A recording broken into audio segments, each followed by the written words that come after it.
24/7/2024 રોજ બોરસદમાં ભારે વરસાદ વરસવાના કારણે બોરસદમાં આવેલ અક્ષરનગર સોસાયટીમાં ખૂબ જ પુષ્કળ પ્રમાણમાં પાણીનો ભરાવ થયો હતો। ત્યાંના રહીશોના ઘરમાં પાણી ભરાઈ ગયું હતું, જેના કારણે તેઓનું ખૂબ નુકસાન થયું હતું। જેના અનુસંધાનમાં આજ રોજ અક્ષરનગર સોસાયટીના રહેવાસીઓ દ્વારા આર્થિક મદદ મળી રહે તે માટે બોરસદ મામલતદારને આવેદનપત્ર આપવામાં આવ્યું હતું। ત્યારબાદ ત્યાંથી સમગ્ર અક્ષરનગર સોસાયટીના રહીશો દ્વારા ધારાસભ્ય રમણભાઈ સોલંકીને આવેદનપત્ર આપી આર્થિક મદદ માટે વિનંતી કરી હતી। મારું નામ ડિસોજા માર્ટિન છે। હું અક્ષરનગર 2 નંબરના મકાનમાં 16 વર્ષથી રહું છું અને મારી પાછળ જે મારા ભાઈ બહેનો આવેલા છે તે પણ 15-20 વર્ષથી સોસાયટીમાં રહે છે।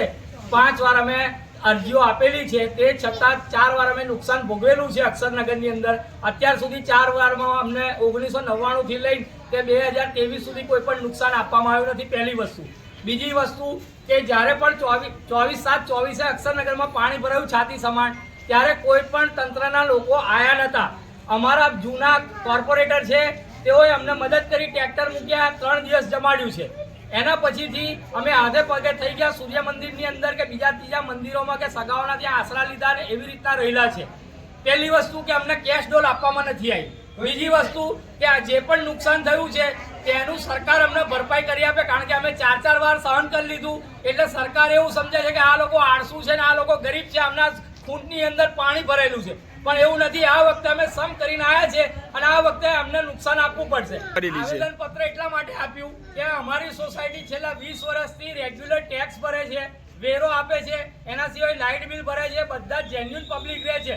ગટરો ઉભરાય છે અમારી સોસાયટીની અંદર, સ્ટ્રીટ લાઇટો ગમે ત્યારે બંધ થઈ જાય છે, અમારે ધક્કા ખાવા પડે છે, 2 દિવસ સુધી અંધારામાં રહેવું પડે છે।